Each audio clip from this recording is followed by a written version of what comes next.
দেখো আজকে সাজাতে এসেছি। বাড়ির লোক আমাদেরকে নিতে এসেছিলো এবং কিছু নিয়ম বাকি ছিল, সেটা কমপ্লিট করে ব্রাইড চলে এসেছে। এবং শাড়ির ড্র্যাপিংটা আগে করে নিলাম, তারপর মেকআপ শুরু করলাম। ও তারপর পার্টি মেকআপ ছিল, সেগুলো সব সেরে বাড়ি ফিরতে হবে, তার জন্য একটু তাড়াহুড়ো করে কাজ শুরু করলাম। আজকে সব ভিডিও বা ফটো অনেক নেওয়া হয়নি, আমি যেটুকু পেরেছি সেটুকু ছোটোখাটো ভিডিও নিয়েছি। আর পরে আবার ব্রাইড ছবি পাঠালে আমি পোস্ট করব। এখন যতটা পেরেছি আমি ওখানে ওকে রেডি করে নিয়ে গিয়ে তুলে নিয়েছি, 2-4টে তাড়াতাড়ি করে ফিরবো বলে।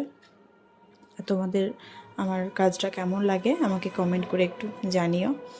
আজকে ব্রাইড খুব ছোট ছিল, 19 কি 20 হবে হয়তো বয়স, তোমরা দেখেও বুঝতে পারছো।